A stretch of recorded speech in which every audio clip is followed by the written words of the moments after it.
আসসালামু আলাইকুম। দুপুর ২টা বেজে ৫৫ মিনিট। আজ শুক্রবার বাংলাদেশ বেতার কক্সবাজার।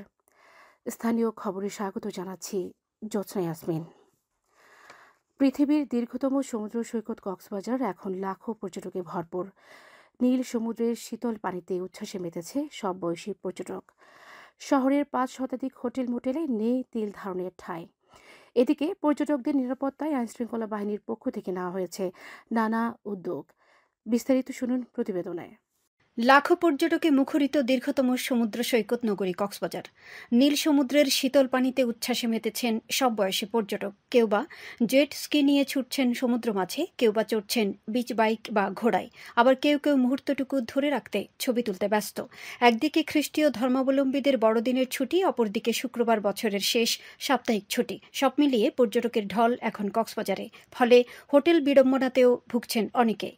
ভাবি নাই যে এমন সুন্দর একটা দৃশ্য দেখতে পাবো, এতটা এনজয় করতে পারবো, এই সামথিং আর অনেক কিছু। আমরা হোটেল বুক করে আসছি ঢাকার থেকে, এখানে আনন্দ করবো, গোসল করবো, ঘুরবো ফিরবো, তারপরে মেরিন ড্রাইভে যাবো। আমাদের আগাম বুকিং দেওয়া উচিত ছিল, তো এখানে আমরা একটু ভুল করছি। আমি কক্সবাজার অনেকবার এসেছি, ভাবছি যে হয়তো যাওয়ার পর পাবো, কিন্তু এই টাইমে তো রাশ থাকে, তারপরও এবারে মিস্টেক করে ফেলছি। যাই হোক, আলহামদুলিল্লাহ ওভারঅল সব ঠিক আছে। সাগর তীরের কলাতলী ও আশপাশের ৫ শতাধিক হোটেল মোটেল এখন পর্যটকে মুখর, রুম ফাঁকা নেই কোথাও। এবছরের শেষ দিন পর্যন্ত অধিকাংশ হোটেল মোটেলের কক্ষ বুকিং শেষ, জানিয়েছেন হোটেল মোটেল গেস্ট হাউস মালিকরা। ব্যবসাও চলছে ভালো, বললেন তারা। গত বছরের তুলনায় এবছর পর্যটকের সংখ্যা একটু বেশি। আজকের দিনে আমাদের সকল রুম অলরেডি বুক, এবং আপকামিং যে দিনগুলো আছে 31 সহ আমাদের শুক্র শনিবার সহ উইকডেজ যেগুলো আছে, এগুলো তো আমাদের সকল রুম অলরেডি বুক হয়ে আছে। ব্যবসা অনেক ভালো চলছে এবং টুরিস্টের পরিমাণও অনেক বেশি। শহরে যানজট নিয়ন্ত্রণ, শান্তি শৃঙ্খলা রক্ষা ও পর্যটকদের নিরাপত্তা দিতে জেলা পুলিশের পাশাপাশি সজাগ দায়িত্ব পালন করছে টুরিস্ট পুলিশ, জানালেন টুরিস্ট পুলিশের সহকারী পুলিশ সুপার মোহাম্মদ আবুল কালাম। প্রচুর টুরিস্ট কক্সবাজারে বর্তমানে আছে, যে বিভিন্ন স্পটে আমরা আমাদের এই যে পোশাকধারী পুলিশের পাশাপাশি সিভিলও আমরা পুলিশ রেখেছি, যাতে কোনো ধরনের টুরিস্টদের নিরাপত্তার কোনো বিঘ্ন না ঘটে। এদিকে ৩১ ডিসেম্বর পর্যন্ত পর্যটকে ভরপুর থাকায় অনলাইনে আগাম রুম বুকিং দিয়ে আসার পরামর্শ এখানকার হোটেল মোটেল মালিকদের। শামীম আক্তার, বাংলাদেশ বেতার, কক্সবাজার।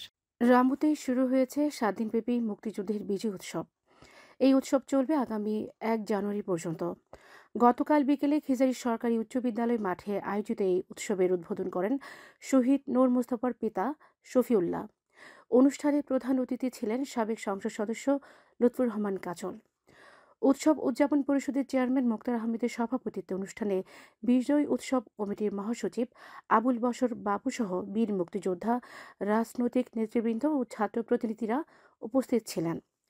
মুক্তিযুদ্ধের বিজয় উৎসবে দেশীয় গ্রামীণ নানা পণ্যের শতাধিক স্টল স্থান পেয়েছে। বাংলাদেশ বিমান বাহিনীর ১২৭তম জুনিয়র কমান্ড ও স্টাফ কোর্সের সনদপত্র বিতরণ গতকাল কক্সবাজার বিমান বাহিনী ঘাঁটিতে অনুষ্ঠিত হয়েছে। এতে বিমান বাহিনীর সরকারি প্রধান air vice marshal Mohammad Zahidul Sayeed প্রধান অতিথি ছিলেন।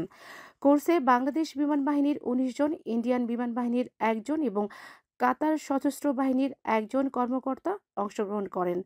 প্রধান অতিথি প্রশিক্ষণার্থী কর্মকর্তাদের মাঝে সনদপত্র তুলে দেন। কক্সবাজার শহরে সুবিধাবঞ্চিত শিশুদের বিনামূল্যে টিকিট ও মেলায় বিভিন্ন গেম দেখার সুযোগ করে দিয়েছে শিল্প বাণিজ্য মেলার আয়োজকবৃন্দ। অর্ধশত পথ শিশুদের বিনামূল্যে মেলায় নাগরদোলা, ভূতের বাড়ি সহ বিভিন্ন গেমে অংশগ্রহণ করার এই সুযোগ দেওয়া হয়। তারা প্রতিদিন সেখানে আনন্দ উচ্ছ্বাসে মেতে উঠেছে। সুবিধাবঞ্চিত শিশুদের বিনোদনে এ ধরনের ব্যবস্থা অব্যাহত রাখা হবে বলে জানিয়েছেন মেলা কর্তৃপক্ষ। টেকনাফের বাহারছড়া ও হাইকং ইউনিয়নের হাইব্রিড জাতের পেঁপের বাম্পার ফলন হয়েছে। ভালো দাম পাওয়ায় বেশ খুশি চাষিরা। কয়েকজন চাষি জানান, স্বল্প পরিশ্রম ও সময়ে পেঁপের ফলন দেয়।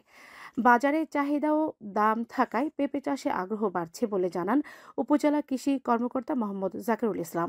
তিনি বলেন, উপজেলায় ৪০ হেক্টর জমিতে হাইব্রিড জাতের পেঁপের চাষ হচ্ছে। আবহাওয়া আগামীকাল দুপুর ১২টা পর্যন্ত ২৪ ঘন্টার পূর্বাভাসে বলা হয়েছে, অস্থায়ীভাবে আংশিক মেঘলা আকাশ সহ আবহাওয়া শুষ্কও থাকতে পারে। সেই সাথে মধ্যরাত থেকে সকাল পর্যন্ত হালকা থেকে মাঝারি ধরনের কুয়াশা পড়তে পারে। কক্সবাজার সমুদ্র বন্দরের জন্য কোনো সংকেত নেই। আগামী 24 ঘন্টায় দিন ও রাতের তাপমাত্রা সামান্য হ্রাস পেতে পারে। আজ সূর্যাস্ত যাবে সন্ধ্যা 5টা 19 মিনিটে, আগামীকাল সূর্যোদয় হবে ভোর 6টা 28 মিনিটে। আজকের সর্বনিম্ন তাপমাত্রা ছিল 19.5 ডিগ্রি সেলসিয়াস এবং সর্বোচ্চ তাপমাত্রা ছিল 29.0 ডিগ্রি সেলসিয়াস। এখন জানিয়ে দিচ্ছি বাঁকখালী নদীর মোহনা ও সংলগ্ন এলাকার সামুদ্রিক জোয়ার ভাটার সময়সূচি। আজ জোয়ার শুরু হয়েছে দুপুর 2টা 11 মিনিটে, চলবে রাত 8টা 34 মিনিট পর্যন্ত। ভাটা শুরু হবে রাত 8টা 34 মিনিটে, চলবে রাত 3টা 10 মিনিট পর্যন্ত। পুনরায় জোয়ার শুরু হবে রাত 3টা 10 মিনিটে, চলবে আগামীকাল সকাল 8টা 46 মিনিট পর্যন্ত। খবর শেষ হলো। আমাদের পরবর্তী খবর প্রচারিত হবে আগামীকাল সকাল 9টা বেজে 25 মিনিটে।